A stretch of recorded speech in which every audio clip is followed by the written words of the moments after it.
Today we're going to solve and graph compound inequalities. And if you remember, a compound inequality is just two inequalities that are joined by either an and or an or. What you see here is an and inequality. And there are two ways to solve the and inequalities. And I'm going to show you both ways. I'm going to show you my favorite way first, and then in the next problem, I'll show you the other way. In this one, I just look at it as having three sections. In an equation, we might have two sides. Here, if you wanted to use that terminology, you have three sides. But basically, whatever I do to one of the sections, I have to do to the other section to keep everything balanced. And so again, the whole goal is to get x by itself. Who's bothering x? The 5. What is it? It's a positive 5. How do I get rid of a positive 5? A negative 5, which we could also say subtract 5. But I've got to do it to all three sections. And so then I get a 1 is less than, what do I have left here? Just an x is less than or equal to, and 11 minus 5 is a 6. Once x is by itself, you're done with the solving. Then you just have to graph. I'm going to put a 1 here and a 6 here. And my open circle, my closed circle. X is greater than 1, so it's going to go this direction. X is less than 6, so it's going to go this direction. So basically, that is an inequality that we would be expecting, or a graph we would expect for an and inequality. Here's another and inequality. And here's one other way that you could do it. You could take the first part, 24 is greater than negative 3r, and actually just put an and then rewrite the negative 3r is greater than or equal to negative 9. Then you're just solving two separate problems. So I'll do this, divide by negative 3 here. Now you remember when you divide by a negative number, you've got to flip your sign, your inequality sign. And the nice part is that I'm going to be doing the same thing for both of these. That's an r. Again, I need to reverse my inequality sign because I divided by a negative. And there you go. So I'll have a negative 8 here, a 3 here. See, the negative 8 is an open circle. The 3 is a closed circle. And then r is greater than negative 8, which is this direction, and r is less than 3, which is this direction. And this is where they would intersect for an and. I'm curious which way you like to solve these, the one that you just saw or this one. What I would like you to do is pause this video and choose whichever method that you liked in solving the and solve this. When you're done, come back.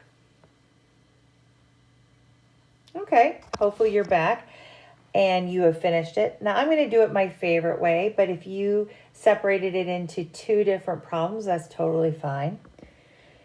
When trying to get rid of the numbers that are bothering n, remember you always get rid of whatever's adding or subtracting first. So I'm going to subtract 9, but I'm going to do that to all three sections. I get a negative 15 here is less than 3n, because this went away, is less than, it looks like, a 12. Then to get rid of the 3, I just divide. Again, I'm going to divide every section here. Negative 5 is less than n, which is less than 4. Graphing it. Negative 5 here, 4 here. They're both open circles this time. And it is going to go right between them, like this. All right, now let's do some ors. When your compound inequality is an or, you basically just solving two separate problems and then putting their answers on the same number line. So I'm just going to go like this to show that I've got two different problems going on. And I'm going to subtract 8 from both sides for this one. And I'll have v is less than negative 5. Or this one I'm going to be dividing by a negative 8 to get rid of that negative 8. And if you remember, I've got to flip my sign because I did divide both sides by a negative number. There you go. So then I'm just going to graph them both on the same line. Put negative 5 here, positive 5 here. Let's see, it says v is less than negative 5, so that's this direction. And then v is greater than 5, which is this direction. And that's what we'd expect for an or compound inequality. What I would like you to do is just take a few minutes, pause the video, and solve this and graph it, and then we'll come back and see if you and I have the same answer. Okay, here we go. I've got two different problems that I'm going to solve. It looks like they're both two-steppers.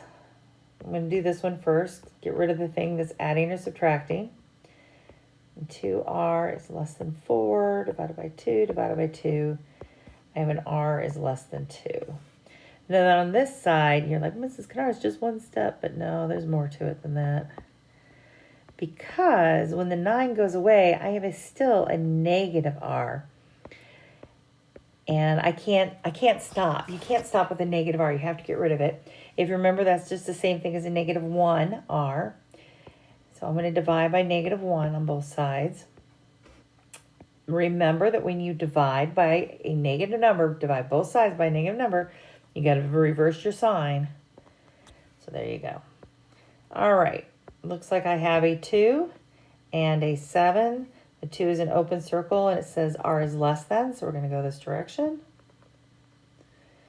And then the next one is a closed circle. R is greater than 7, so we're going to go this direction. Well, we can't stop there. Every once in a while when you solve an and or an or, your answer is not exactly what you expect. It is something special. So let's see what I'm talking about. This is just an and, but what I'm going to do when I solve it, since the last one I did it my method, I'm going to do it the split method. So I'm going to do 22 is less than negative 3c plus 4. And then the other problem, so and the other problem is negative 3c plus 4 is less than 14. You notice I had to use that middle section twice. Alrighty. So I have subtract 4 from both sides. I get an 18 is less than negative 3c divided by negative 3 divided by negative 3. I get a negative 6. Remember, I've got to flip my sign again. All right. And here we go. Subtract 4 on this side also.